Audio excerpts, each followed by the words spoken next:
Un bilan très varié et très grand. Vous allez voir, j'ai lu énormément ce mois-ci.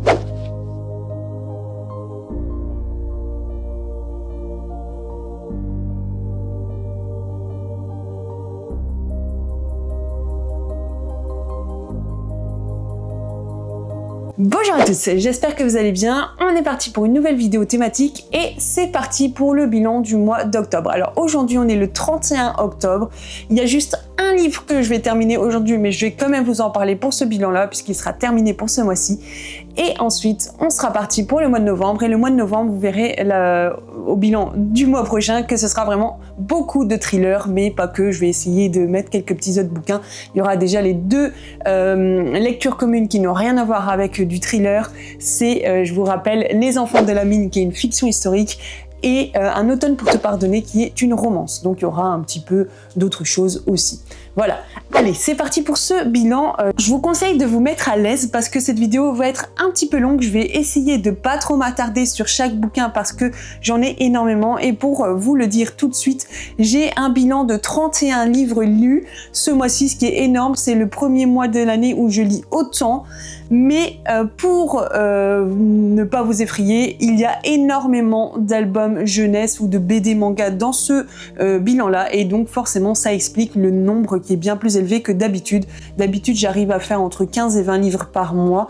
Mais là, c'est 31 livres parce que la catégorie jeunesse est quand même bien remplie. Et vous allez voir ça dans quelques instants. Alors, j'ai essayé de ranger un peu toutes les lectures par genre de lecture. Comme ça, ce sera peut-être plus facile pour vous retrouver. Si jamais vous voulez aller un peu vous balader dans la vidéo à la fin pour retrouver un livre qui vous plaît et que vous avez envie de lire, ou que peut-être vous avez envie d'acheter pour le Noël de quelqu'un, puisque ça arrive quand même à grands pas. Donc comme ça vous saurez que je vais mettre en première partie tout ce qui est polar, thriller, cozy mystery. Ça va aller très vite ce mois-ci, j'en ai lu que 2. Ensuite je vous parlerai de tout ce qui est fiction historique, j'en ai un peu plus. Ensuite de la fiction contemporaine, donc là-dedans je mets tout ce qui est littérature générale, feel good, contemporain, hein. Là, il y en a un peu, oui, c'est à peu près équilibré avec la fiction historique. Dans tout ce qui est non-fiction, j'ai 2 bouquins. En album jeunesse, j'en ai 2, 4, 6, 8, 10, 12, j'ai 13, voilà, 13 livres de jeunesse. Alors, quand je dis jeunesse, ça peut être pour les petits, comme ça peut être pour les étudiants du young adult, hein. J'ai mis là-dedans, j'ai au moins 2 ou 3 romans qui sont plus young adult là-dedans. Et puis ensuite, j'ai de la romance. Ce mois-ci, j'en ai 4. Et une science-fiction. Mais dans un manga jeunesse, c'est plus la fantasy aussi, donc on pourrait le mettre dedans aussi. Il y a des catégories où on pourrait, tout ce qui est dans jeunesse, je pourrais les remettre par genre, mais j'ai pas fait comme ça. Voilà, donc c'est parti pour cette vidéo qui sera un petit peu longue, mais comme je vous le dis, mettez-vous vraiment à l'aise, prenez-vous une tasse de thé ou un chocolat chaud ou du café, un petit biscuit, une petite délicatesse peut-être que vous avez là, culinaire, n'hésitez pas et voilà, prenez votre temps et n'hésitez pas aussi à partager, à commenter, à mettre un like, à vous abonner si c'est pas encore fait, ça m'aide vraiment à faire grandir la chaîne et ça me fait vraiment plaisir. Surtout lorsque vous mettez un petit commentaire, vous me dites bah vous, ce que vous avez lu ce mois-ci, quel a été votre coup de cœur, quel a été peut-être votre flop, ça peut arriver aussi que parfois on soit perdu dans une lecture, on n'aime pas, on abandonne et bah c'est comme ça, c'est la vie, on peut pas toujours être sûr de savoir si on va aimer à l'avance ou pas un bouquin et moi je vais vous le montrer dans ce bilan que j'ai eu 2 abandons et je vous expliquerai un peu pourquoi c'est arrivé.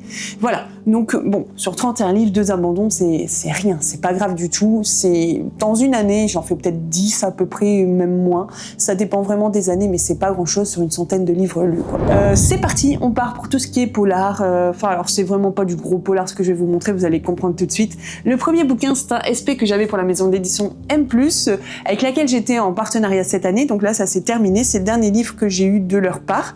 Donc c'est Alphonse de Marianne Chabadi, que je vous avais peut-être déjà montré dans un vlog, c'est fort probable. Donc ici c'est un polar vraiment, moi je le considérais un peu limite presque comme un cozy mystery, dans le sens où en fait on a Alphonse qui est retrouvé dans une sorte de petit bateau amnésique, il ne sait plus rien de lui sauf qu'il pense qu'il s'appelle Alphonse. Donc on va l'emmener à la police, on va enquêter sur lui poser plein de questions, l'interroger, tout ça. Et en fait Alphonse, on va se rendre compte que c'est un personnage assez étrange, dans le sens où il a une manière de parler à lui. Il va être aussi quelqu'un qui a comme un 6e sens, il va ressentir des choses, il va déduire des choses juste en ayant vu ou entendu des choses. Et c'est vraiment assez c'est un personnage, on pourrait dire, original, et c'est ça qui fait que c'est une lecture pas mal du tout. C'est pas du tout un coup de cœur, mais j'ai passé un bon moment, on va dire, avec cette lecture-là. Alors, la police va essayer de résoudre l'enquête, va essayer de savoir d'où il vient, qui il est, tout ça. Donc, Alphonse, apparemment, n'est recherché par personne. Donc, il y aura l'enquête avec une policière assez aussi énigmatique et qui est un personnage assez fort dans son comportement, dans sa personnalité, avec qui on va pouvoir s'attacher aussi. Et donc, Alphonse, à côté aussi, qui va essayer quand même de chercher par lui-même d'où il vient, qu'est-ce qui lui est arrivé, et puis il veut retrouver un peu son passé, quoi. Donc voilà, c'est un peu ça toute l'histoire. Donc c'est vraiment intéressant.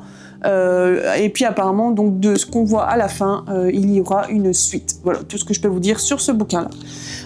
Le deuxième bouquin que je vous présente dans cette catégorie-là, c'est parce qu'on y parle d'un détective qui va essayer de résoudre des enquêtes, et ici, au niveau du harcèlement scolaire. Donc c'est un livre que je vous ai présenté dans mon vlog de mercredi, vous pouvez aller voir là, ou alors dans ma vidéo sur le harcèlement scolaire que vous pouvez aller voir là aussi. C'est donc Harcèlement scolaire, la méthode du détective Imamura. Donc c'est un tome 1 aux éditions Kurokawa, maintenant je le dis bien, donc qui a été écrit par Hirotaka Abe et Katsumasa Enokiya, tout ce qui est le manga, les illustrations. Donc Hirotaka Abe, donc j'ai été faire mes petites recherches, c'est un homme qui était vraiment détective et qui a résolu plein d'affaires, voilà, dans des genres différents, dans des domaines particuliers, mais aussi au niveau du harcèlement scolaire, c'était vraiment un sujet qui lui tenait vraiment à cœur, et donc il allait aider des personnes qui étaient dans ce cas-là, donc des enfants, souvent de tout âge. Et donc, au niveau de son travail, des années d'expérience qu'il a eues, à chaque fois, il nous a montré, en fait, à travers cette histoire-là, donc je vous montre l'image. Là, par exemple, il nous parle d'un enfant qui est à l'école primaire et qui se fait harceler par ses camarades. Et donc, il ne dit rien forcément à sa famille, il cache tout, mais son grand frère sent qu'il y a quelque chose qui va pas bien. Et donc son grand frère va aller voir ce détective-là, et donc sans forcément lui parler, le détective va repérer plein de choses au niveau de son faciès, de la manière dont il a sa posture, et voilà, plein de choses comme ça, il va ressentir et savoir un peu, il va déceler plein de choses, quoi, par rapport à son petit frère. Donc c'est assez impressionnant, et donc il y a cette relation de confiance qui va se mettre en place, et donc il va aller voir son petit frère, donc le détective, et va essayer de lui faire sortir les verres du nez, quoi, parce que son frère et sa mère n'y arrivent pas. Le détective, par divers moyens, va y arriver et va dire à ce petit garçon: écoute, tu peux pas en rester là, tu as déjà trop subi, il faut que tu t'en sortes, il faut que ça cesse. Et donc, à travers ce manga-là, donc on a cette histoire-là, et on va voir toutes les techniques utilisées par le détective. Il y aura des encarts, donc je vous l'ai déjà dit dans les précédentes vidéos, il y a des petits encarts où en fait le détective nous dit un peu c'est quoi le harcèlement, quels sont les premiers symptômes, comment on peut les détecter, comment on peut essayer de passer au-dessus de ça, de pouvoir voilà, donc s'en sortir. Et donc là je vous montre un petit exemple. Donc c'est vraiment sympa, on a tout le manga, et à chaque fois, toutes les quelques pages, on a un petit encart comme ça où il nous explique un peu la théorie et ce que lui il met en œuvre pour pouvoir aider ses enfants à s'en sortir. Et il dit bien que voilà, ça peut arriver à tout le monde, ça peut arriver autant à quelqu'un qui paraît fort, avoir une bonne confiance en lui, que quelqu'un qui se sent faible ou qui peut-être a un désavantage au niveau physique ou autre, voilà, quelque chose qui se voit en tout cas, mais c'est pas forcément toujours comme ça.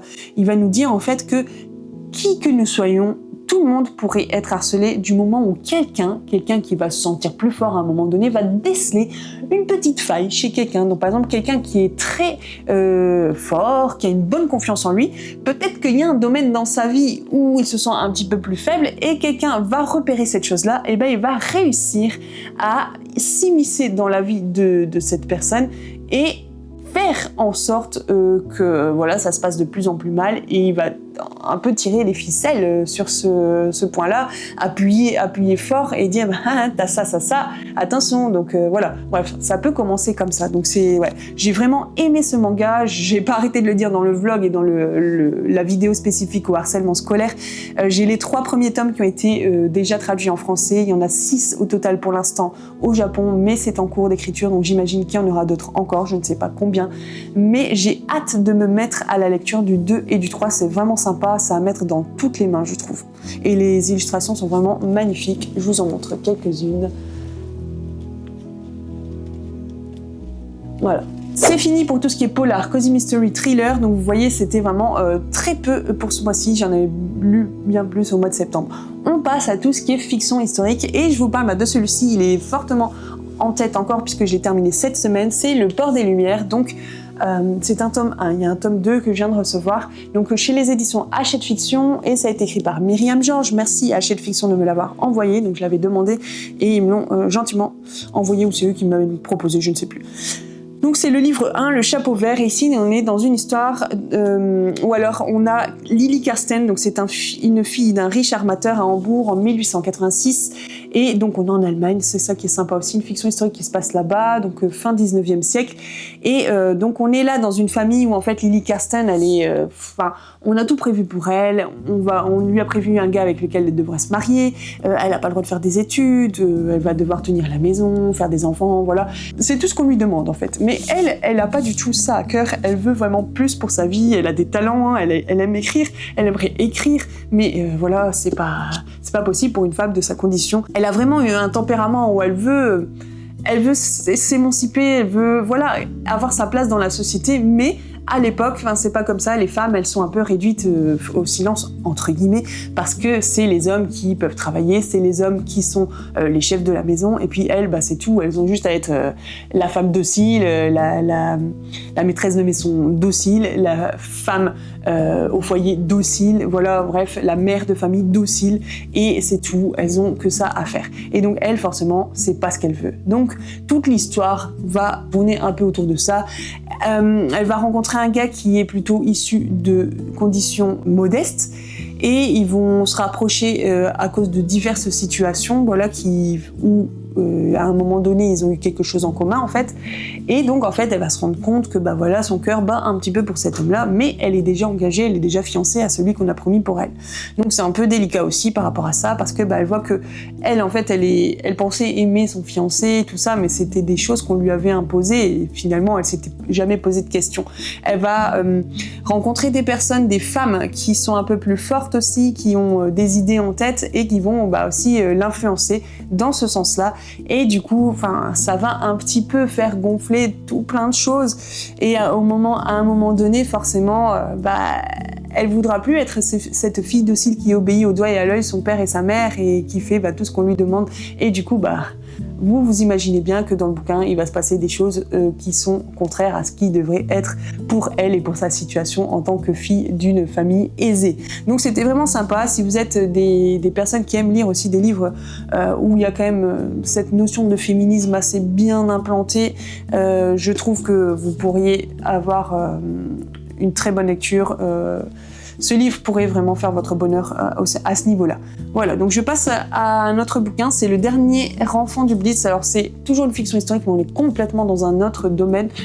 Ici, on est dans les années 1935, donc à Liverpool.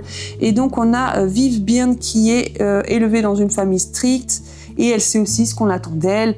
Donc elle doit épouser un jeune homme catholique de son quartier et avoir des enfants. Donc elle n'est pas d'une famille aisée, mais dans les familles modestes, on a un peu finalement des sortes de hiérarchies un peu similaires aux familles aisées, mais voilà, dans un autre contexte un peu plus simple, voilà. Donc on se mélange pas non plus. Surtout à cette époque-là en Angleterre, au niveau de la religion aussi, c'est plus compliqué. Et donc on va se rendre compte que Viv a déçu sa mère parce qu'en fait elle va se retrouver enceinte d'un certain Joshua Levinson qui est un juif, un musicien juif et qui lui se voit un peu percé dans le monde du jazz. Donc forcément à cette époque-là, lorsque un homme met une femme enceinte, la seule solution normalement c'est le mariage.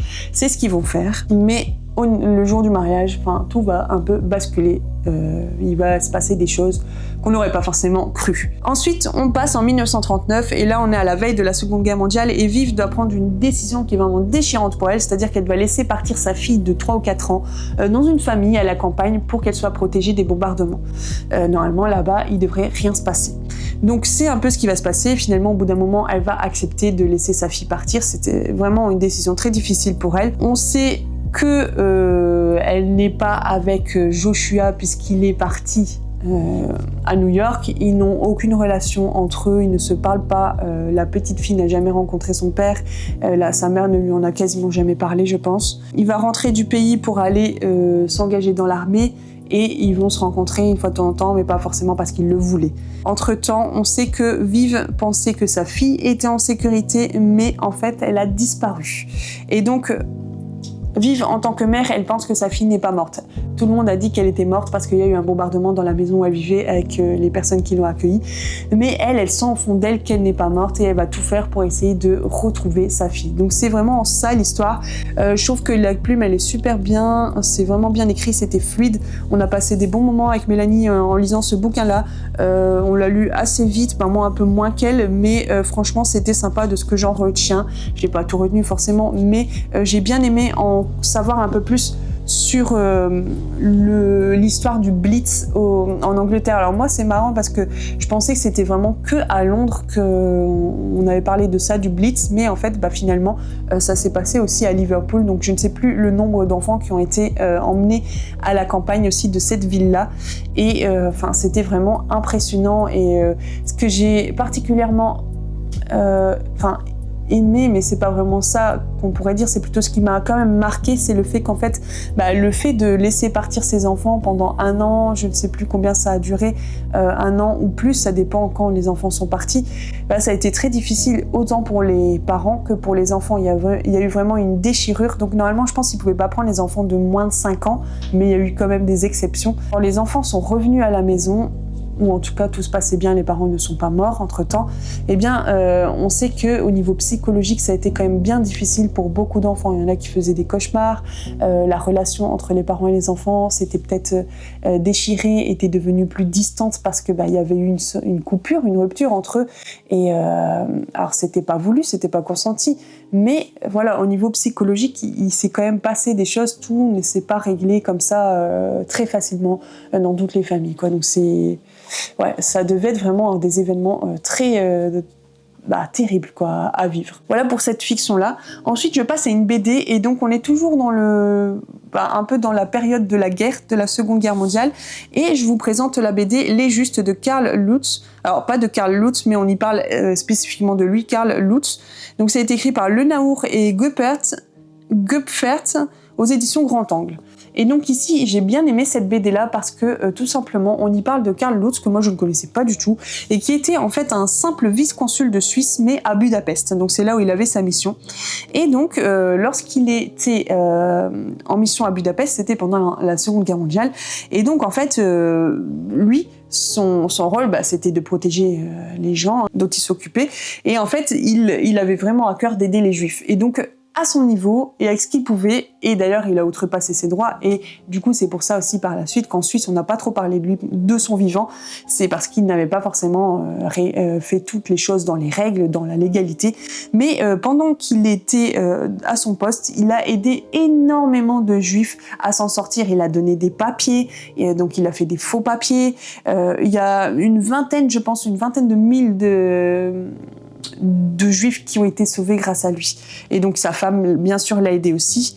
Et franchement, c'était une histoire vraiment très forte parce que je me suis toujours un peu posé la question, je le disais dans le vlog précédent aussi, que je me demandais un peu comment était la Suisse à cette époque-là, puisqu'ils étaient censés être neutres.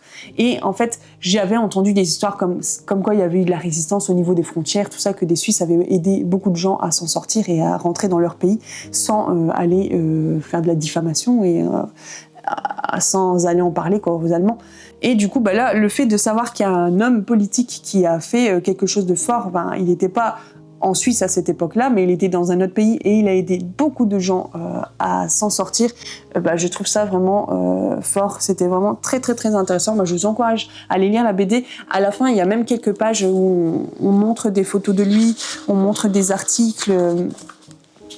On raconte vraiment son histoire et c'est vraiment sympa, quoi. N'hésitez pas à le lire si vous aimez lire ce genre de choses. Donc c'est une BD, c'est une fiction, mais vraiment écrite avec à la base beaucoup de faits historiques réels. Et j'ai lu un autre livre qu'on peut mettre un peu dans de la fiction historique. Alors c'est en e-book via NetGalley, donc la plateforme où vous pouvez lire des SP gratuitement et vous faites des chroniques en contrepartie. Donc j'ai lu Nous serons tempête de Jasmine Ward, et donc c'était un livre en fait que j'avais vu passer un peu sur les réseaux sociaux et qui avait fait parler de lui pour la rentrée littéraire, donc je m'étais dit ça peut être sympa.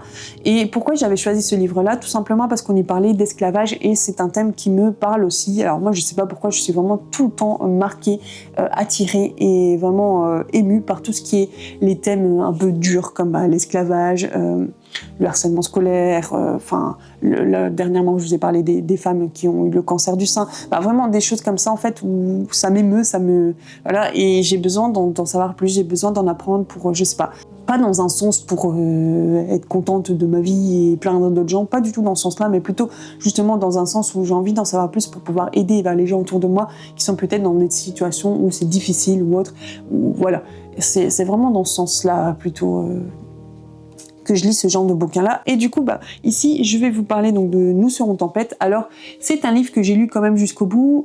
La plume n'est pas forcément celle qui m'a le plus plu ou marqué ou ému. C'est plus... Ça m'a plutôt justement freiné dans ma lecture et dans les émotions que j'aurais pu avoir par rapport à ce qu'elle a raconté, parce que c'est une histoire quand même bien forte, dramatique et assez terrible, où elle lui parle d'une fille. Alors, je suis désolée, j'ai oublié les prénoms parce que je l'ai lu il y a pas mal de temps. J'ai pas noté. Donc elle parle d'une fille en fait qui est esclave donc avec sa mère. Elle travaille donc chez un maître.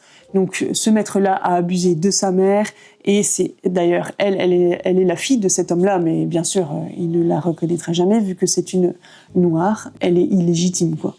Donc elle travaille, tout ça, il faut faire attention parce que si jamais elle se retrouve seule avec le gars, vous savez ce qui peut se passer, plein de choses comme ça. Elles sont un peu asservies parce qu'elles travaillent beaucoup plus qu'elles ne devraient. Voilà, vous imaginez un peu la situation. Un jour, la mère de cette fille est emmenée donc par des hommes de Géorgie, et donc elle va être emmenée pour être vendue ailleurs. Donc la fille se sent triste, tout ça, parce qu'elle ne verra plus sa mère. Et donc elle continue à travailler, tout ça. Et un jour, c'est elle aussi qui est emmenée par des hommes de Géorgie. Et donc apparemment, à chaque fois, ils envoient ces gens-là à la Nouvelle-Orléans. Et à la Nouvelle-Orléans, ils sont vendus chez des familles, tout simplement, pour être à nouveau asservis et être esclaves. Donc voilà, tout ce qu'on sait en fait, c'est que on va suivre son périple du moment où elle va donc partir aussi, donc avec l'homme de Géorgie et plein d'autres gens. Elles vont être enchaînées, les hommes enchaînés à des chaînes sur le trajet, tout ça. Elles seront liées avec des cordes les unes aux autres. Ils vont devoir tous traverser des rivières à pied. Plein de choses comme ça. Ça va durer des semaines et des semaines le voyage. Ils vont arriver épuisés en Nouvelle-Orléans, et après voilà, ils vont être mis un peu sur le devant comme ça, et les gens vont passer et puis ils vont dire moi je veux lui, elle, et ils vont aller travailler dans des familles. Donc c'est vraiment tout ça en fait qu'on va lire, et c'est très très prenant, c'est assez émouvant quand même. Et moi voilà, j'ai bien aimé lire cette histoire, mais c'est juste la plume de l'autrice, la manière dont elle a raconté l'histoire, ça m'a pas frappé. Après ça peut arriver, moi ça va être comme ça, et d'autres personnes vont avoir des coups de cœur parce qu'ils ont aimé cette plume, mais voilà, c'est juste ça. Donc c'était une bonne lecture, mais sans plus pour moi. J'en ai fini avec les fictions historiques, donc je vais vous parler un peu de tout ce qui est donc contemporain, littérature générale. Je commence par celui-ci, donc c'est La Mélodie des jours de Lorraine Fouché, donc, que j'ai lu parce que je voulais lire quelques bouquins sur le cancer du sein par rapport à Octobre Rose et la vidéo que je vous ai présentée là-bas. Donc n'hésitez pas à aller la voir parce qu'elle n'a pas eu énormément de vues. Peut-être que c'est une vidéo avec un thème qui fait peur, je ne sais pas. Mais en tout cas, c'est une vidéo vraiment... j'ai pas raconté des trucs de fou, j'ai pas été dans les détails. C'était juste une vidéo plus de sensibilisation dans laquelle, en fait, je parle de beaucoup de bouquins, autant des romans, BD, albums jeunesse, qui parlent de ce thème-là et qui peuvent être d'une aide particulière pour des personnes qui vivent cette situation-là ou qui l'ont déjà vécu. Voilà, ça peut être un moyen de pouvoir aussi se libérer de certaines émotions, de réparer des choses émotionnellement ou autre. On sait que la littérature, elle a quand même un certain pouvoir là-dedans. Parfois, lire un bouquin, ça peut vraiment nous aider à évacuer, à décompresser, à pleurer, moi, je sais qu'il y a des bouquins qui vont me faire quelque chose, d'autres non, mais voilà, il y en faut pour tous. et il en faut dans tous les domaines, dans tous les sujets. Voilà, donc je vous ai parlé aussi de témoignages des personnes qui ont vécu ces situations-là et qui s'en sont sorties et qui donnent un peu leur ressenti par rapport à tout ça, qui expliquent un peu comment ça s'est passé. Et moi, je vous le disais dans la vidéo que dans ma famille très très proche, des personnes sont passées par là, et en tant que proche, ça n'a pas forcément été facile d'être à côté et de savoir toujours comment me comporter ou de savoir dire les mots qu'il fallait au moment T. Voilà, et du coup, je pense que c'est quand même bien de pouvoir aller lire certains bouquins, de pouvoir se renseigner, de pouvoir s'informer, ou tout simplement de pouvoir lire des histoires de personnes qui ont vécu ça et qui disent ce qu'ils ont appris sur eux-mêmes, les désillusions qu'ils ont pu avoir, les forces qu'ils ont pu rencontrer dans leur cheminement, et je trouve ça toujours très fort. Alors ici, on est plutôt dans une fiction donc contemporaine, donc c'est La Mélodie des jours de Lorraine Fouché, et donc on est dans une histoire où on va avoir Lucie qui apprend dès le début du roman qu'elle a le cancer du sein. Alors elle est traumatisée, elle est déstabilisée et vraiment complètement décontenancée parce que elle a une petite fille de 11 ans et c'est une famille monoparentale, elle n'a pas d'homme avec elle. Donc elle se dit mais comment je vais faire, comment ma fille va pouvoir survivre sans moi?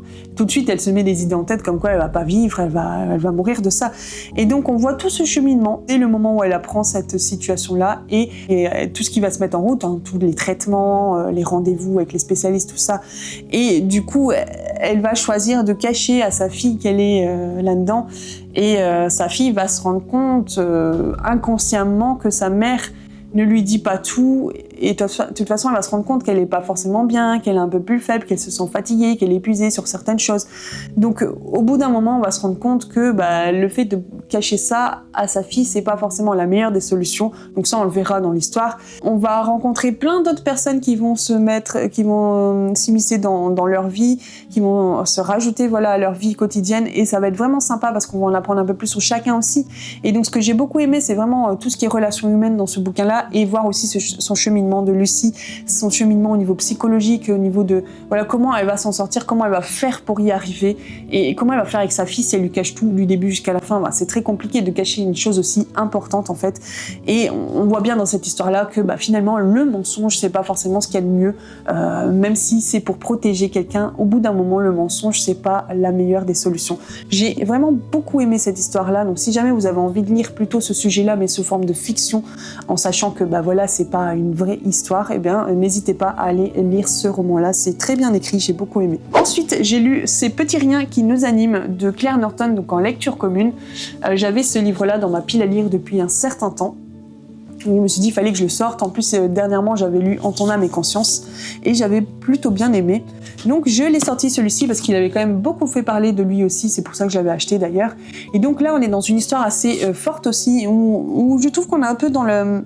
C'est pas du tout les mêmes thèmes que dans celui que je vous ai parlé tout à l'heure de Lorraine Fouché, mais c'est vraiment un livre aussi où on va mettre bien en avant tout ce qui est les relations humaines, tout le côté psychologique des personnages, et j'aime beaucoup lire ce genre de livre-là. Donc on a une fille, en fait une adolescente qui ne connaît pas sa mère, qui vit avec son père, il y a des secrets, des non-dits, tout ça, et donc elle va se retrouver face au vide sur un pont. En fait elle voudra mettre au pied du mur son père, sauf qu'il n'est pas là lorsqu'elle le fera.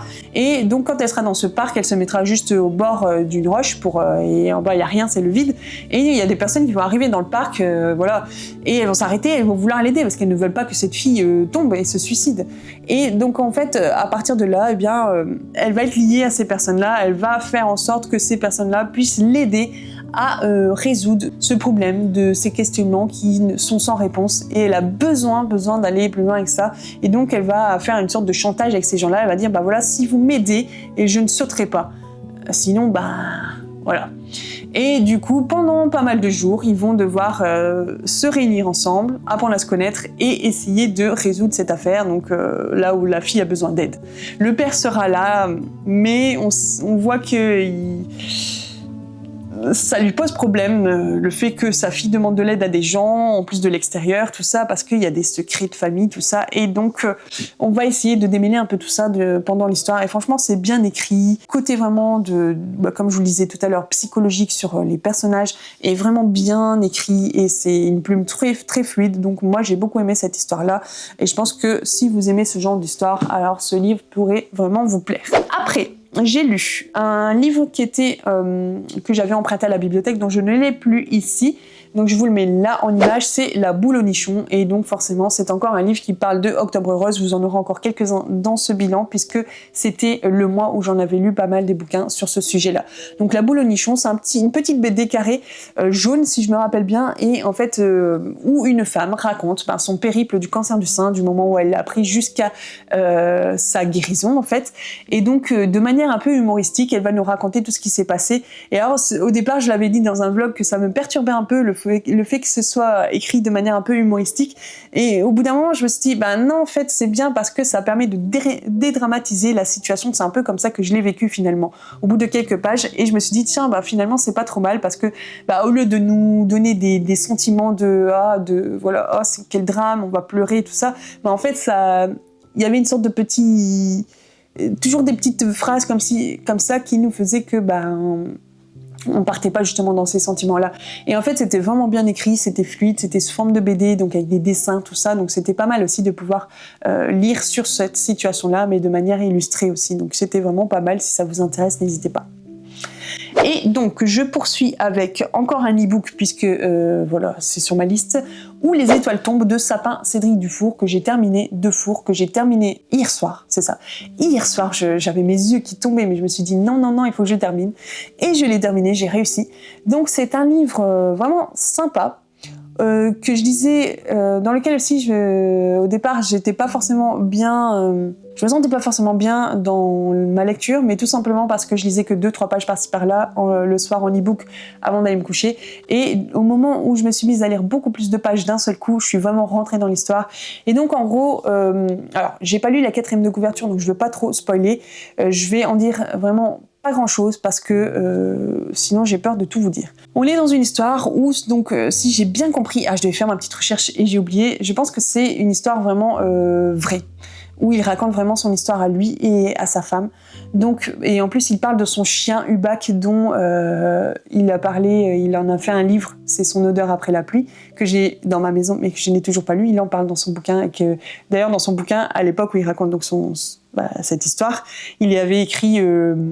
il avait fini d'écrire le bouquin et il allait commencer à faire des salons, tout ça, en parler pour que son livre soit connu, quoi. Donc, cette histoire, en fait, c'est Cédric Sapin Dufour et sa femme, j'ai oublié le prénom alors que je l'ai fini hier, c'est un truc de fou. Donc, sont des personnes qui aiment vraiment tout ce qui est aventure, sport, randonnée, parapente, ce genre de choses. Et donc, ils vont faire du parapente en Italie. Ça fait quelques temps qu'ils étaient dans leur petit camping-car et puis ils allaient par-ci, par-là, ils faisaient beaucoup de sport et d'activités comme ça, de la montagne. Et donc, un jour, ils vont faire du parapente et donc c'est lui qui décolle en premier, elle décolle après. Ils ont un peu des écouteurs pour pouvoir se parler et de la radio. Et donc il lui dit t'es où, c'est bon, t'as décollé? Et en fait quand il regarde autour de lui, il ne voit rien. Et qu'est-ce qu'il voit en bas? Donc le parachute de sa femme et sa femme qui s'est écrasée. Donc de là forcément il y a tout plein d'idées qui se viennent en tête. Est-ce qu'elle est morte? Est-ce qu'elle est encore en vie? Dans quel état elle est? Et donc il va tout faire pour atterrir le plus vite possible et aller à sa rencontre et surtout appeler les secours pour qu'ils viennent le plus vite possible pour pouvoir la secourir. Donc ça c'est vraiment le début de l'histoire, si je me rappelle bien, donc je ne vous spoil pas. Et donc après, en fait, son histoire va être vraiment racontée de 2 manières différentes. Donc, c'est-à-dire, il va nous raconter la journée où cet événement est arrivé, donc comment se passe cette journée-là, donc sous plusieurs horaires. Et ensuite, il va nous parler des jours après cet événement-là. Donc, j'en dis pas plus, mais c'est vraiment quelque chose de fort. Comme je le disais la fois dernière, la plume est assez stylistique, j'ai envie de dire, c'est un peu plus, c'est pas soutenu, mais c'est pas trop simple non plus entre les deux, on va dire. Donc, faut être quand même assez concentré quand on le lit. Mais ça va, il n'y a pas des mots trop difficiles, ce genre de choses. C'est juste qu'on voit que c'est un peu plus imagé, certaines phrases, tout ça. Franchement, c'était sympa. N'hésitez pas à aller lire si ça vous intéresse. Mais moi, j'ai bien aimé. Et la structure du bouquin aussi, c'était vraiment pas mal comment ça a été écrit. Ensuite, Je passe à une BD, encore une fois, sur le cancer du sein. Donc, c'est Face au vent de Fanny Leb et Cyrielle Pisapia. Alors, celle qui a vécu cette situation-là, c'est Fanny Leb, donc, et c'est elle qui a écrit. Et ensuite, elle a demandé à quelqu'un de pouvoir illustrer la BD. Alors, moi, ce que je vais retenir, donc, c'était chez Le Duc Graphique. Hop, je vous montre. Ce que j'ai énormément aimé, donc, c'était déjà la 4e de couverture. Je la trouvais super jolie. Et les illustrations à l'intérieur, il y a vraiment... C'est vraiment super bien fait. Enfin, j'ai énormément aimé tout ce qui est illustration. C'est vraiment ce que je retiens. Alors, c'était une histoire forte aussi, hein, mais les illustrations, j'irai voir un peu ce que fait cette illustratrice parce que je regardais les images, je me disais, mais waouh, c'est super, super bien fait. Donc, pareil, ici, on est dans un témoignage un peu de l'autobiographique. Finalement, j'aurais pu le mettre dans la non-fiction. Parce que c'est pas enfin c'est que des faits réels. Après, j'imagine qu'elle a peut-être mis des petits détails, voilà, pour enjoliver un peu, l'histoire pour qu'elle soit fluide. Mais sinon, c'est vraiment l'histoire de cette femme, donc de Fanny Leb, qui est une chanteuse. Et du coup, ce que j'ai bien aimé aussi, c'est que à certains endroits du bouquin, il y a un QR code où vous pouvez aller écouter les chansons de cette femme, et qui a même écrit des chansons pendant son périple du cancer du sein, donc pendant tout le moment où elle a été traitée, où elle a fait toute son opération, où elle a eu ses radios, comment on appelle ça déjà, la chimio et tout ça. Et franchement, elle a fait une chanson qui s'appelle Fearless, il me semble. Elle est vraiment jolie, je l'ai écoutée, j'ai bien aimé. Et donc du coup, si vous avez envie de lire un témoignage sur quelqu'un qui a vécu ce cancer du sein et qui s'en est sorti, allez le lire, c'est vraiment sympa. Et surtout pour voir les images qui sont magnifiques. Un dernier e-book, hop, je le mets là, je vous en avais déjà parlé il y a quelques semaines, mais je l'avais mis un peu de côté, tout ça. C'est un livre que j'ai lu en e-book via, pareil, NetGalley, et en fait c'est un livre qui était sorti à la rentrée littéraire. Alors je ne sais plus chez quelle maison d'édition c'est sorti, je vous remets l'image là dans tous les cas, qui a été écrit par Adèle Lyon, et si je me souviens bien, le livre s'appelle Mon prénom est Elisabeth. Alors il m'intriguait énormément parce que je l'ai vu vraiment beaucoup passer sur les réseaux sociaux. Le thème m'intriguait vraiment beaucoup. Ça parlait d'une femme qui recherchait un peu des choses sur sa grand-mère qui avait été...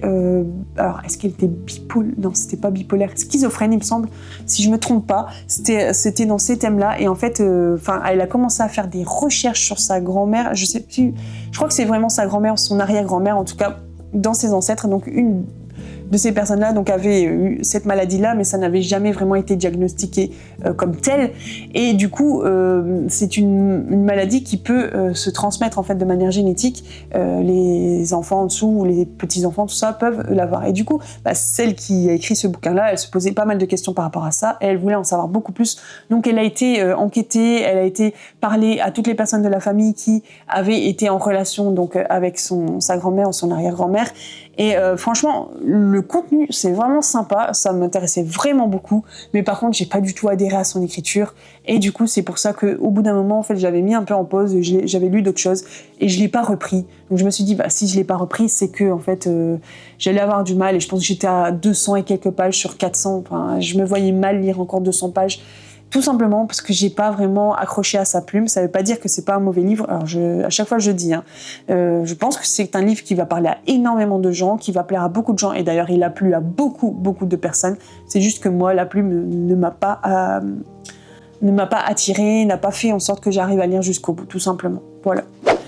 Je passe maintenant à un autre registre, c'est tout ce qui est non-fiction, témoignage, mais bon là on en était un petit peu finalement avec ce bouquin-là et aussi sur la BD. Donc c'est tout ce qui est un peu non-fiction. J'ai lu en un jour celui-ci, c'est Palace de Mathieu Camas, et donc qui a été écrit avec l'aide de Julia Freund aux éditions City. Merci à eux et Eric Poupé pour l'envoi. Et franchement, quand je l'ai reçu, je me suis dit allez, je vais le lire tout de suite. Il m'intéressait vraiment parce que c'était une histoire de quelqu'un donc de réel qui vit vraiment, qui a travaillé quelques années en tant que groom et après comme chasseur, je ne sais plus comment on dit, il doit être écrit dans le 4e de couverture. Chasseur de luxe, voilà, dans plusieurs célèbres palaces parisiens. Et donc moi, je m'y connais pas du tout dans ces trucs-là, c'est pas du tout ma vie à moi. Moi, voilà, je vis dans ma maison, j'ai mon travail, tout ça, ma famille, mais je ne côtoie pas du tout ce monde-là, le monde des palaces, le monde des très très riches, quoi, des personnes qui sont vraiment célèbres, ou alors qui ont une position politique très très haute. Et donc moi j'aime bien une fois de temps en temps lire ou en savoir plus sur ces sphères de notre monde dans lesquels je ne suis pas du tout, quoi. C'est rare que je côtoie des gens de ce monde-là. Ça attise toujours un petit peu notre curiosité, un peu de savoir comment ces gens-là vivent. Est-ce qu'ils sont vraiment heureux? Est-ce que voilà, ils apprécient leur vie? Quelles sont les grosses différences entre eux et nous? Et du coup, le fait de pouvoir être dans cette histoire avec ce gars-là qui nous raconte un peu comment il a vécu de travailler autour de ces gens-là et pour ces gens-là, c'était vraiment sympa. Donc c'est écrit de manière très simple, très fluide, et il nous raconte plein d'anecdotes sur son boulot, donc de groom au départ, donc c'est lui qui ouvre la porte aux personnes qui entrent et qui sortent du palace. Mais ensuite, on a vu qu'il avait vraiment un don pour pouvoir aller chercher ce qu'il faut pour les gens à un moment donné. Des fois, vous savez bien, les personnes célèbres demandent des choses un peu difficiles à obtenir, mais comme elles sont célèbres, il y a toujours des passe-droits, entre guillemets, des contacts et tout, pour qu'on puisse y arriver. Donc, ils se sont rendus compte, c'est les supérieurs de cet homme-là, qu'il arrivait des fois, à réussir des missions pour lesquelles c'était vraiment compliqué. Je sais pas, moi, par exemple, aller faire fabriquer un bijou en un jour, des trucs vraiment de fou que nous, on pourrait pas avoir ou obtenir. Ou alors, aller chercher le dernier sac de telle marque, mais qui est en version limitée, mais il la faut expressément pour une personne, voilà. Et donc plein de trucs comme ça. Il va nous parler un peu de certaines stars qu'il a rencontrées, d'hommes politiques et autres, et donc il nous donne un peu des petits tips, des petites anecdotes sur toutes ces personnes-là, et je trouve ça sympa. C'est pas forcément un livre où j'ai appris énormément de choses, mais pourtant j'en ai quand même appris, et puis j'ai passé un bon moment, quoi. C'était vraiment sympa. Et le deuxième bouquin dans cette catégorie-là, c'est Philippe Grimbert qui a écrit Un secret au livre de poche. Donc c'est un livre qui date de plus de 20 ans, mais qui a quand même eu quelques prix, je ne sais plus lesquels. Et donc en fait, c'était une histoire forte un petit livre, même pas 200 pages, mais dans lequel on a Philippe Grimbert qui va nous raconter un peu son histoire.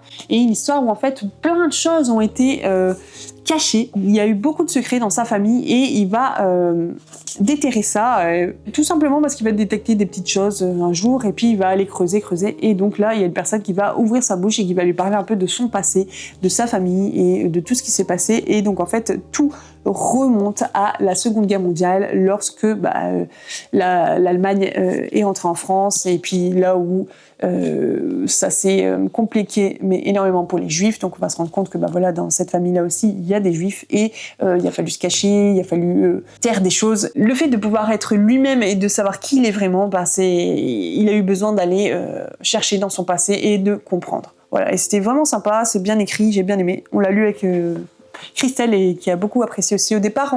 L'écriture, pareil, elle était un petit peu stylisée, on va dire, au départ, mais dès qu'on rentre après dans le vif du sujet, c'est bon, c'est parti. Je vais vous parler maintenant de tout ce qui est young adult, jeunesse. Il y a pas mal de choses, romans, BD, manga, vous allez voir, album jeunesse, et je terminerai par la romance et l'imaginaire.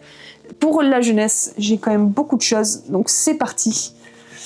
Je vais aller assez vite parce que j'en ai déjà parlé dans pas mal de vlogs, je pense. Donc, allez, je prends comme ça tout ce qui est là. Donc, je vous ai parlé de La Plume Magique de Sandra Dickman aux éditions Flammarion, et donc dans la collection Père Castor. Donc ici, on a vraiment des images, mais vraiment magnifiques, où on parle un peu d'automne et d'un petit ours qui a pas forcément confiance en lui, qui n'ose pas faire pas mal de choses. Et un jour, en fait, pendant la nuit, il va trouver une plume d'un oiseau, et ça va lui donner cette force qu'il n'avait pas. Et du coup, il va faire des choses qu'il n'osait jamais faire avant. Il va même aider à sauver quelqu'un, et donc sa vie va être transformée, chamboulée et en bien. C'est bien parce que ça parle vraiment de pouvoir passer au-dessus de ses peurs, de pouvoir les vaincre en fait, et donc c'est vraiment sympa. Après, j'ai lu La Danse de l'automne, donc pareil dans la collection Père Castor, donc de Zemanel et Émilie Michaud.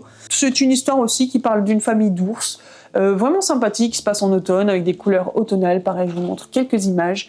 Et donc en fait, c'est les enfants ours qui veulent aller faire une balade. Donc leur mère leur a tricoté une écharpe, ils ont chacun leur écharpe, et donc vont aller faire leur promenade. Et à chaque fois, en fait, ils vont suivre les feuilles. Dès qu'il y a une feuille d'un certain arbre qui va tomber et se mettre devant eux, ils vont suivre. Et ça va être comme ça pendant tout leur trajet. Et malheureusement, il y a un des ours qui va perdre son écharpe, mais à la fin, tout va bien rentrer dans l'ordre. C'est vraiment sympathique, tranquille pour les enfants. On y parle de famille, de jeux, de nature, c'est vraiment gentil comme tout. Ensuite, j'ai lu un roman, donc plutôt pour les ados, les plus grands. Un roman coup de cœur, je vous en ai déjà parlé, c'est Olivetti de Ali Millington aux éditions Milan. C'est l'histoire d'une machine à écrire qui voulait sauver sa famille.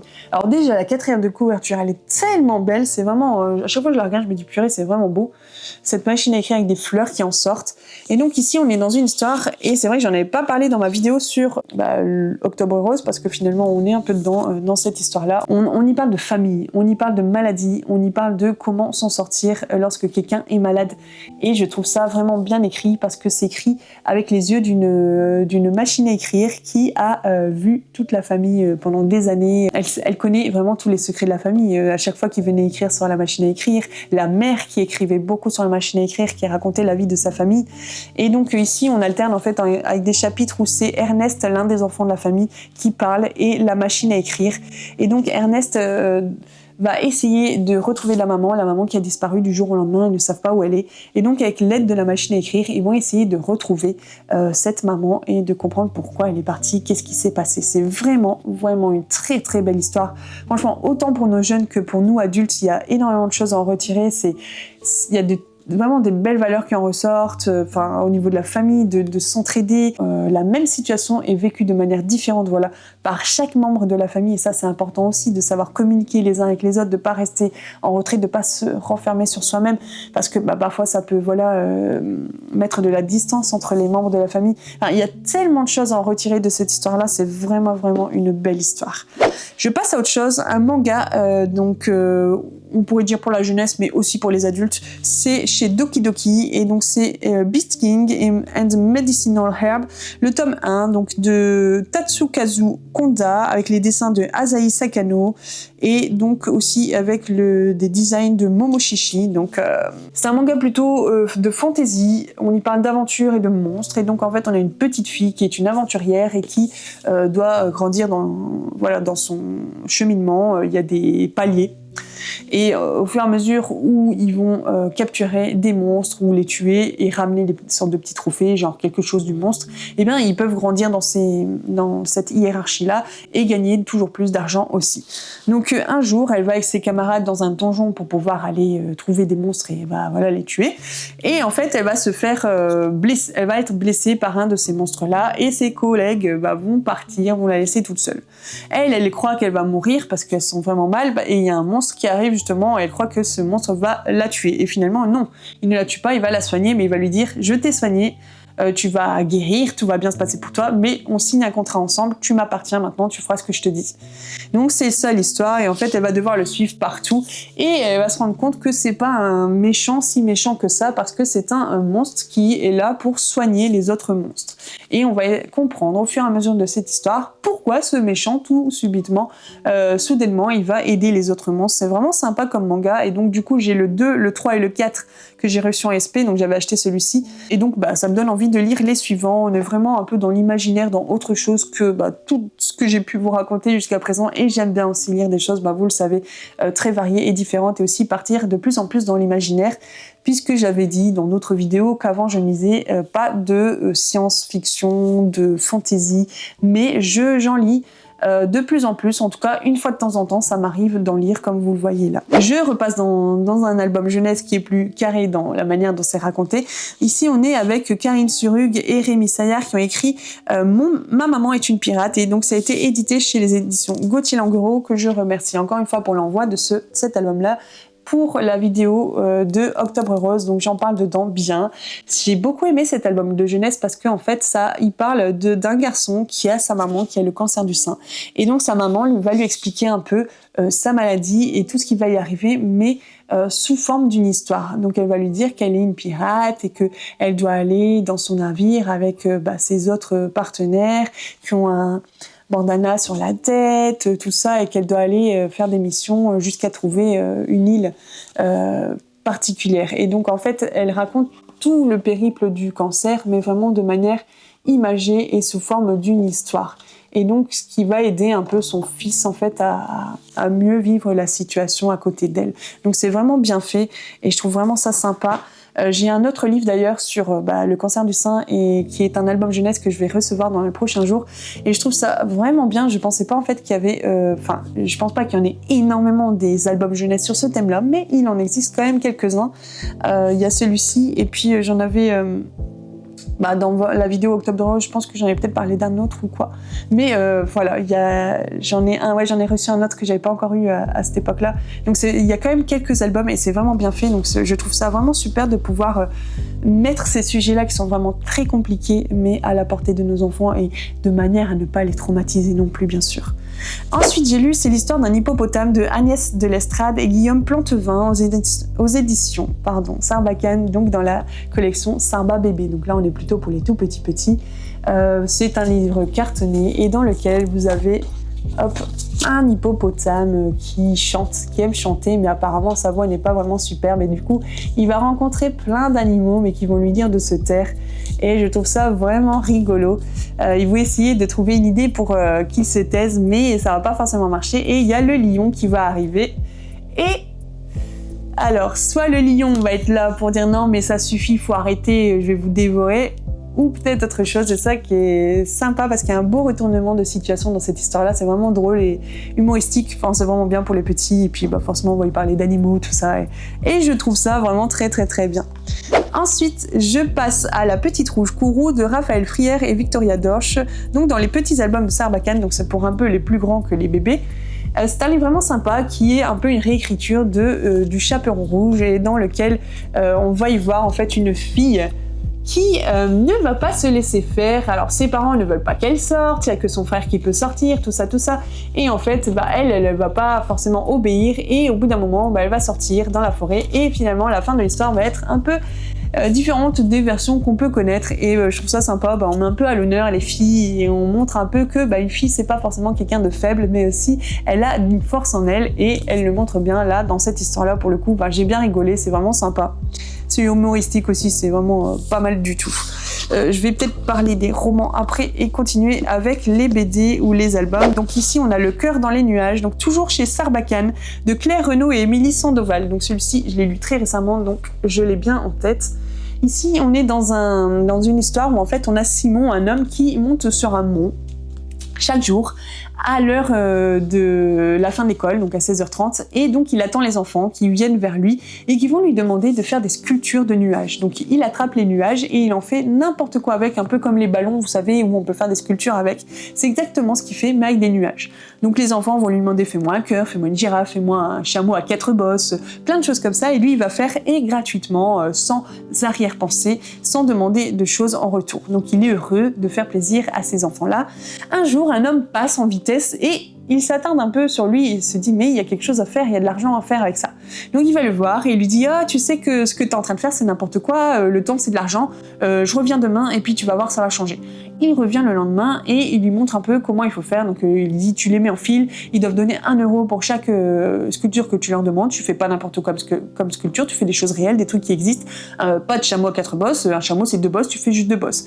Et en fait Simon va se rendre compte que tout ça, ça ne le rend pas heureux et surtout ça ne rend pas heureux les enfants et les enfants sont de moins en moins présents puisqu'ils doivent payer et donc ils n'ont pas forcément l'argent. Donc il se retrouve tout seul et il est pas bien. Donc au bout d'un moment il se dit ok, je roule pas sur l'or, mais c'est pas ce que je veux finalement.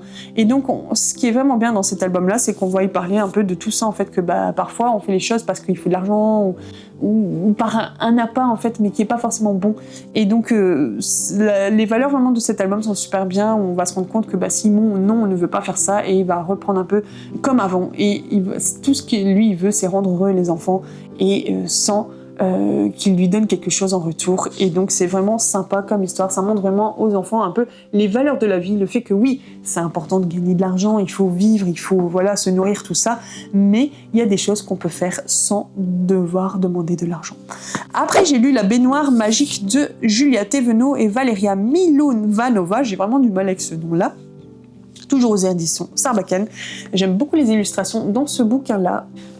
J'ai oublié de montrer dans l'autre bouquin, mais pendant que j'y pense, je vous montre un peu quelques images de celui-ci. Alors ici, on est dans une histoire où en fait on a une famille, donc monoparentale, pareil, où on a donc cette famille qui va devoir déménager parce qu'ils n'ont pas forcément trop d'argent, donc dans la maison de la mère de la grand-mère, donc de la mère de la mère. Et donc ils y vont et en fait ils se rendent compte que la maison elle est dans un état un peu déplorable. elle est un peu délabrée, tout ça, et les enfants ils disent ah mais c'est une maison pourrie. Enfin, voilà, c'est un peu l'expression qu'ils disent dans le sens où voilà, il y a tout à refaire, c'est pas beau à l'intérieur, ça craque un peu par-ci par-là, la tapisserie elle tombe, ce genre de choses. Et donc bon, ils vont faire tout le ménage, tout ça, et ils vont prendre un bain les 3 enfants ensemble, et à un moment donné il va se passer un truc bizarre, c'est qu'ils vont être aspergés, ils vont être aspirés, plutôt pas aspergés, mais aspirés par le bouchon, par là où il y a l'endroit où l'eau s'en va. Et donc ils vont aller dans un tourbillon, ils vont aller dans un autre endroit et ils vont y rencontrer leur grand-mère qui est morte. Et donc elle va leur dire vous pouvez me demander tout ce que vous voulez. Donc ils disent on voudrait une nouvelle maison, on veut être riche. Et elle leur dit vous pouvez me demander plein de choses, vous pouvez me demander d'aller quelque part, mais pas de vous donner une nouvelle maison, un truc comme ça. Donc ils disent on veut aller dans un endroit où il y a plein de trésors et comme ça ils vont pouvoir prendre de l'argent pour amener à la maison et rendre la maison plus belle et tout ça quoi. Et être riche finalement. Donc ils vont chercher des trésors et tout, mais finalement ils se rendent compte qu'il y a plein de méchants, des animaux méchants qui veulent leur faire mal, tout ça, et du coup à chaque fois pour se protéger, ils vont lancer des pièces, ils vont lancer plein de choses, et finalement ils vont plus rien avoir, ils vont plus avoir d'argent. Donc ils vont demander à aller dans d'autres endroits, au pôle Nord ou autre, et finalement à la fin ils vont demander à la grand-mère emmène-nous là où tu es le mieux, tu te sens le mieux en fait. Et elle va les emmener dans sa maison, donc là où ils habitent maintenant, mais quand elle était elle était plus jeune, et où sa fille, donc la maman des enfants, était une enfant. Et donc elle montre que la maison elle est belle, qu'elle s'y sentait bien, et que c'était une maison où ils étaient dans un cocon, tout ça. Et donc après les enfants vont repartir de cet endroit-là, vont rentrer chez eux, et donc ils vont avoir une vision différente de leur maison. Et c'est ça qui est vraiment sympa, parce qu'en fait parfois, c'est vrai qu'on regarde à tout ce qu'on a, tout ce qui est autour de nous, on voit les défauts, mais on voit plus les belles choses en fait qui nous entourent. Le fait déjà qu'ils ont une maison, que tout le monde n'en a pas une, plein de choses comme ça, et qu'ils sont en famille, qu'ils sont bien quand même ensemble. Donc il y a aussi des belles valeurs dans ce bouquin-là, et c'est vraiment sympa. J'ai bien aimé.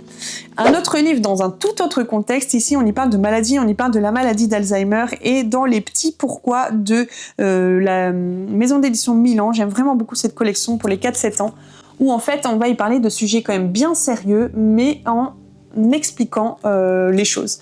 Et donc ici on est dans une histoire où en fait on a un enfant qui a sa grand-mère, je pense, qui a l'Alzheimer, oui, sa mamie, et du coup en fait on va lui expliquer un peu comment ça se passe, les symptômes, tout ça, et puis ils vont aider le petit enfant à mieux vivre cette situation avec la grand-mère, en fait à mieux comprendre pourquoi elle perd la mémoire, et pourquoi des fois elle se rappelle pas de lui, ou des choses qu'il lui a dites, ou des choses qu'ils ont vécues ensemble.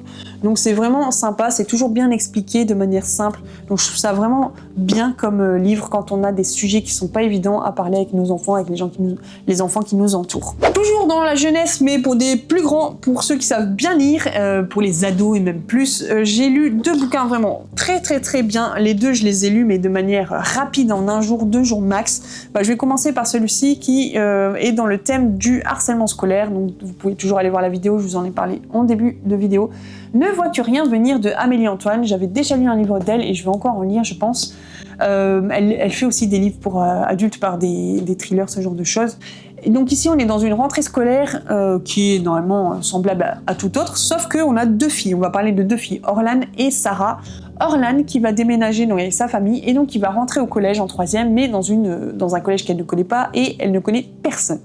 Elle était bien là où elle était avant, elle était vraiment une fille, c'était pas forcément une fille populaire, tout ça, mais elle avait aucun souci à l'école, elle avait plein de copains, copines, elle leur faisait des tours de magie parce qu'elle aimait faire ça. Elle est passée d'ailleurs à l'émission Les Incroyables Talents. Et donc tout allait bien pour elle, sauf que lorsqu'elle arrive ici au collège, elle se sent perdue.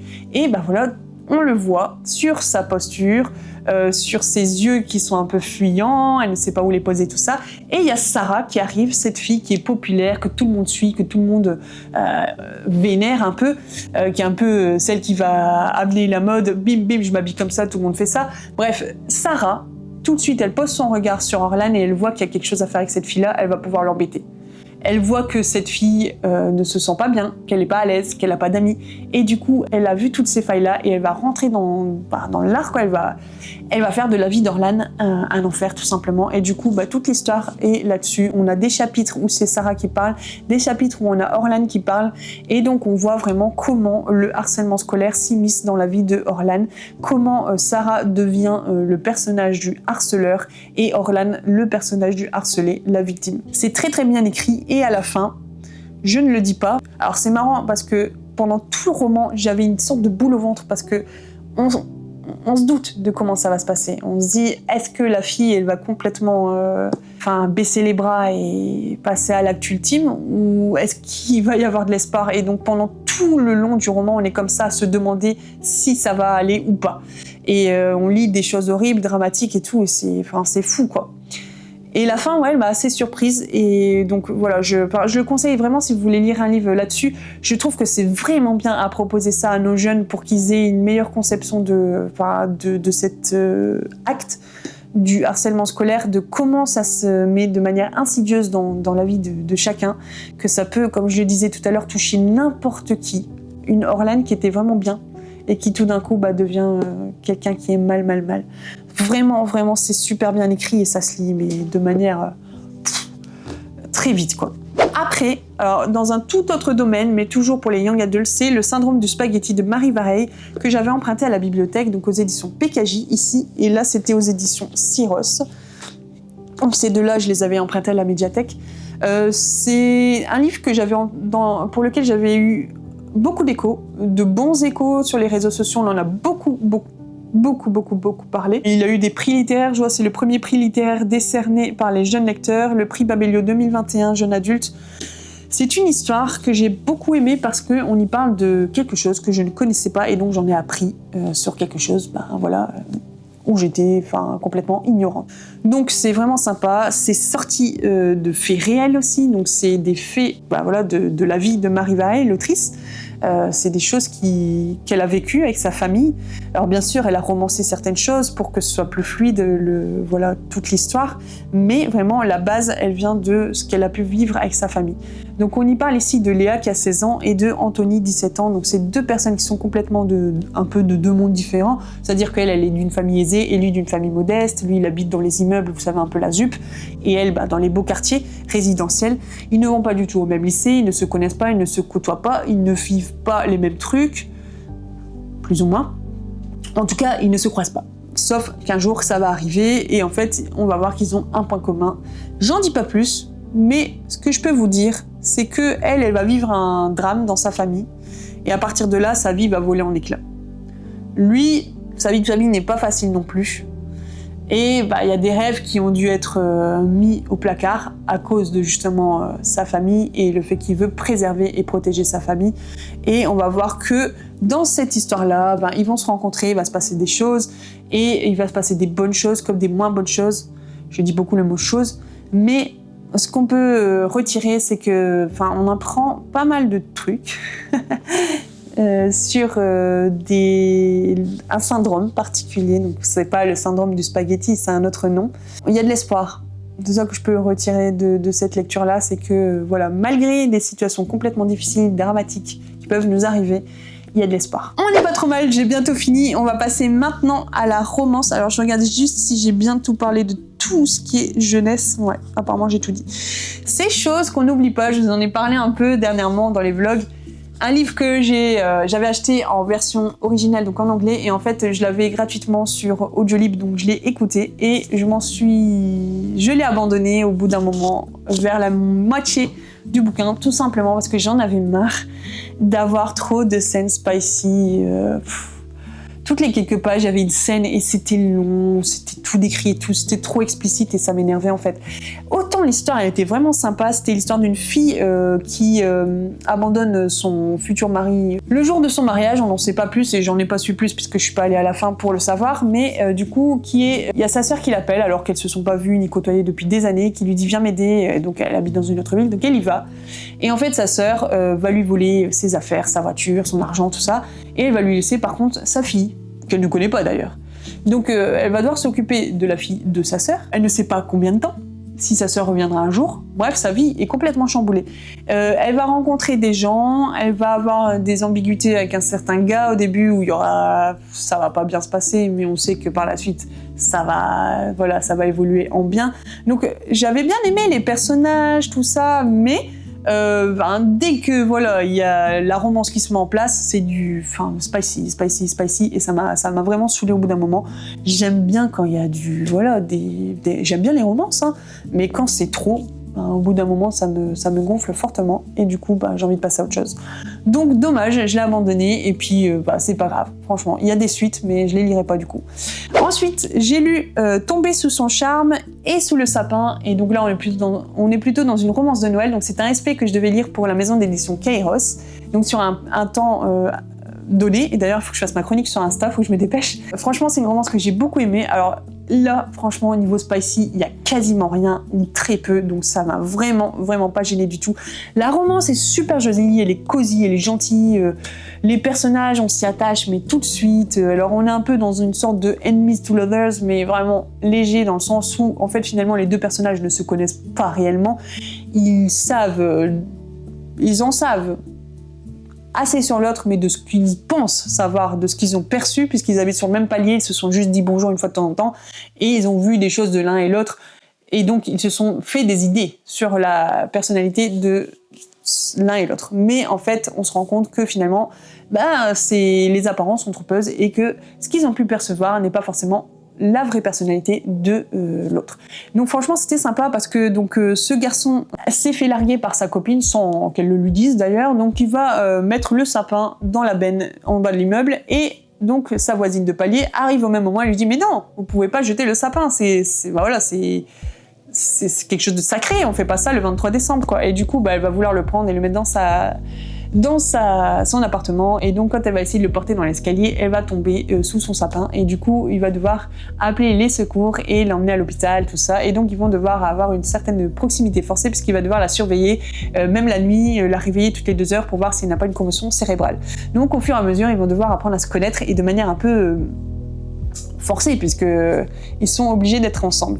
Donc il va s'immiscer dans sa vie, il va aller au travail avec elle et autres. Et en fait, ça va être vraiment sympa. On va apprendre à les connaître chacun et on sait comment ça va se passer, on sait la fin de l'histoire, comment ça va être, mais on connaît pas tous les détails qui vont nous aider à y aller jusqu'à cet endroit-là. Et franchement, si vous voulez lire une lecture tranquille de Noël qui vous prend pas la tête, sans chichi et qui est tranquille, lisez ce livre-là, c'est vraiment une belle, belle histoire, j'ai beaucoup aimé. Ensuite, j'ai lu Noël Rock'n'Roll, je vous mets l'histoire là, parce que l'image là, je ne sais plus de qui c'est écrit, vous aurez tout là. C'est un SP que j'ai lu sur NetGalley. Alors j'ai bien aimé, il y avait un peu de spicy, mais franchement c'était rien par rapport à l'autre livre que j'ai abandonné, donc ça va. On est dans une histoire où en fait on a une fille qui est française et qui va suivre son copain aux États-Unis, parce que ça fait des années qu'ils sont ensemble et du coup ils veulent pas se séparer. Du coup ils vont travailler pour une société de traiteurs, donc ils sont cuisiniers, pâtissiers, tout ça. Elle est plutôt spécialisée dans la pâtisserie, mais elle sait tout faire. Donc ils vont travailler un peu chez des riches, faire plein de missions par-ci par-là, ça peut être chez tout le monde. Elle va apprendre que son copain, elle va le découvrir, qu'il la trompe, et du coup ça va la mettre carrément à plat, le moral à zéro, parce qu'elle se dit purée, j'ai tout plaqué pour lui, je suis venue ici aux États-Unis et il me fait ce coup-là. Donc là elle a besoin de prendre du recul, de prendre des distances, et du coup sa patronne va lui proposer une mission où elle va partir pendant 3-4 semaines dans un chalet, alors c'est en Indiana ou non c'est pas ça, dans le Colorado je pense, là où il y a toute la neige et tout ça en ce moment, alors que là elle est à Los Angeles, et donc elle accepte tout de suite. En fait elle a signé un contrat comme quoi elle doit rien divulguer parce qu'elle va travailler pour des stars. Alors elle ne les connaît pas, mais ils vont lui dire qui ils sont, tout ça. Elle va faire ses petites recherches, elle va se dire ah ouais, ils sont quand même très très très connus. Et donc c'est un groupe de musique très connu qui a fait des tournées mondiales partout, même en France, d'où elle vient, mais elle les connaît pas. Et du coup elle va leur faire à manger, c'est son travail en fait, s'assurer qu'ils soient bien nourris pendant tout leur séjour. Et eux ils doivent composer une chanson de Noël, et le membre, celui qui chante, est un peu le chef un peu de la bande, a horreur de Noël, et on va le savoir pourquoi par la suite. Et donc en fait ça va être vraiment une histoire très sympathique. C'est un peu un huis clos au départ parce que ils sont beaucoup dans ce chalet-là. Il y aura quand même un peu un avant et un après, mais franchement, on en apprend beaucoup sur les personnages, sur qui ils sont, pourquoi ils sont devenus comme ça, et c'est vraiment sympa. C'était une romance aussi sympa de Noël, tranquille, où on se prend pas trop la tête. Il y a peut-être un peu plus de mystère que dans la romance de tout à l'heure, mais franchement, ça se lit très bien, c'était cool, j'ai bien aimé. Et dernière romance, alors c'est un livre que je suis en train de lire là et que je vais terminer aujourd'hui, mais je suis quasiment à la moitié et je sais que je vais bien aimer. C'est un livre que vous avez peut-être vu passer sur les réseaux sociaux, je trouve qu'il passe beaucoup en ce moment et je voulais vraiment le lire, donc je l'ai demandé sur NetGalley et donc je l'ai eu. C'est ici Magie d'automne. Donc alors son nom, ça doit être une italienne ou un truc comme ça, et donc aux éditions Hachette Fiction, donc une maison d'édition, d'ailleurs c'est la même maison d'édition que le bouquin dont je vous ai parlé tout à l'heure, Le Port des Lumières. Et j'ai lu d'autres livres aussi de cette maison d'édition qui sont sympas. Donc c'est vraiment une romance, alors c'est une romance, mais je ne suis pas encore arrivée à la romance, moi, dans l'histoire. Donc j'ai lu une 60aine de pages sur 220, j'ai pas encore lu la moitié, oui, mais franchement ça se lit bien, j'aime énormément l'ambiance, on est vraiment dans un truc automnal, je sais pas comment le dire, mais c'est vraiment un truc cosy. Ouais, c'est vraiment le sentiment que j'ai quand je lis cette romance-là. Et donc, on nous présente pas mal de personnages. Là, on nous dit aussi que il y a trois femmes qui se connaissent depuis longtemps, des copines, qui vont aller dans une location, donc en Italie, dans un petit village où il y a pas beaucoup de gens, donc forcément tout le monde se connaît, ça parle, il y a des rumeurs, tout ça. Et donc, elles vont passer ce moment-là ensemble dans cet endroit. À côté de ça, dans ce village-là, c'est un peu tendu parce qu'en fait, il y a une dame, Pénélope, qui est décédée et qui laisse sa maison sans héritier. Et donc, le maire veut faire de cet endroit-là un parking pour un grand complexe supermarché, un truc comme ça, et les gens du village ne veulent pas. Donc, la mission, c'est de retrouver un héritier, quoi qu'il en coûte. Et donc, les avocats vont essayer de faire des recherches, et donc, des gens du village vont dire, mais si, il y a quelqu'un qui venait une fois de temps en temps voir cette Pénélope, quelqu'un de la famille, ou en tout cas... il doit y avoir quelqu'un. Donc ils vont faire des recherches et au bout d'un moment, cette personne va être retrouvée. Donc c'est un homme qui ne connaît pas du tout cette dame-là en fait, parce que c'est une cousine de sa grand-mère. Donc c'est vraiment un truc éloigné en fait. Donc ils vont faire venir le gars et le but des gens du village, c'est que ce gars-là accepte cette maison, qu'il en fasse quelque chose pour que justement le projet du maire soit mis... sur le fait accompli, qu'il ne puisse pas faire son supermarché là, quoi.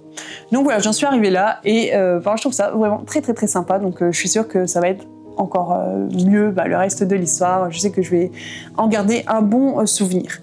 Donc voilà, j'ai terminé avec tout ce qui est romance et je termine cette vidéo avec une dernière lecture, et là on passe complètement dans un genre dont je vous parle pas beaucoup, c'est tout ce qui est fantasy, science-fiction, et c'est la BD Elf. Alors je ne sais pas si vous connaissez, donc c'est le tome 1, il y a 11, 12, 13 tomes, je ne sais pas, ou peut-être même plus, mais en tout cas mon mari en a 11 ou 12. Cette lecture, ce n'est pas moi qui l'ai choisie, c'est mon mari qui m'a dit vas-y tu peux le lire, tu me dis ce que t'en penses et tout. Et si t'aimes pas, tu lis pas jusqu'au bout. Bref, je l'ai lu jusqu'au bout parce qu'en fait j'ai commencé à regarder les premières pages, tout ça, et en fait j'ai été prise par l'histoire, du coup j'ai tout lu. En une demi-heure, c'était fait. Et donc bon, c'est un petit peu plus noir que ce que je peux vous montrer habituellement. Mais donc on est dans une histoire en fait d'elfes. Alors de ce que je me rappelle bien, c'est qu'il y a des elfes bleus, une petite ville portuaire, qui ont été massacrés. Donc il y a d'autres elfes bleus qui vont enquêter et chercher, aller vers les pistes qui mènent vers un autre clan, donc le clan d'Irlanais. Et apparemment, de ce que les gens de Irlanais disent, ce n'est pas eux qui ont fait ça. Donc en fait, toute l'histoire va être là-dedans. Il va falloir essayer de trouver le vrai coupable de ce massacre. Donc il y a de l'enquête, il y a de la fiction, il y a des non-dits, il y a des secrets, il y a plein de choses comme ça, il y a de l'action. Donc c'était sympa, et puis on s'attache assez aux personnages. Donc on verra si je lirai les prochains tomes, mais c'est toujours sympa aussi d'avoir des lectures communes avec son mari. Donc vous voyez, c'est tout ce que j'ai pu lire durant le mois d'octobre. Donc c'était quand même beaucoup de livres, mais vous avez vu qu'il y avait énormément de livres jeunesse, ça se lit très très très rapidement. Il y avait de la BD et du manga, et finalement j'ai pas compté le nombre de romans que j'ai lus, mais il y en a pas plus que d'habitude, je pense. Donc c'était un mois finalement très productif. Il y avait même une semaine où j'avais pas lu énormément parce que justement j'ai oublié de vous le dire, mais ça me fait d'ailleurs pas 31 livres, mais 32, faut que je le note dans mon cahier de lecture. 32 parce qu'en fait j'ai lu aussi une bêta lecture pour une autrice que j'apprécie vraiment beaucoup et dont j'ai lu plusieurs bouquins, et j'en ai encore 2 à lire d'elle. Donc un livre qu'elle va soumettre à sa maison d'édition, et du coup c'est un livre dont je ne peux pas parler, mais c'était une histoire vraiment sympa et ça m'a fait vraiment plaisir de pouvoir vivre cette aventure avec cette autrice, de pouvoir lire un truc finalement en avant-première un peu, et de pouvoir lui donner un peu mon avis sur son histoire, pouvoir lui donner peut-être des petites astuces ou des petits conseils pour l'améliorer encore plus. Enfin, ça fait bizarre parce que t'as l'impression d'avoir un pouvoir en fait sur le cours de l'histoire, et je trouve ça vraiment étrange, mais sympa que la personne, en fait, l'autrice te fait confiance à ce point-là, quoi. Donc c'était vraiment une bonne expérience pour moi.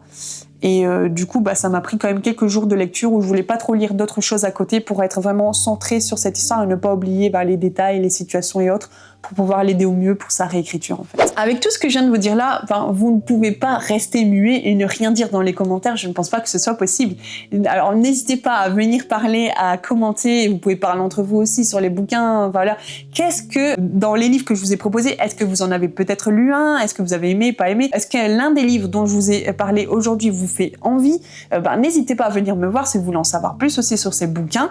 Et dites-moi aussi, j'aime toujours savoir quel a été votre bilan ce mois-ci. Est-ce que vous avez lu beaucoup ou très peu? Est-ce que vous avez lu des nouveaux auteurs qui vous ont vraiment marqué, des histoires qui vous ont vraiment percuté aussi? Ou est-ce que vous avez peut-être fait des abandons comme moi j'ai pu faire? Voilà, n'hésitez pas vraiment à venir communiquer, parler et commenter, ça me ferait vraiment vraiment plaisir, surtout sur des vidéos comme les bilans. Je trouve que c'est toujours bien de pouvoir échanger là-dessus. Je trouve ça vraiment des thèmes qui passent partout pour discuter ensemble.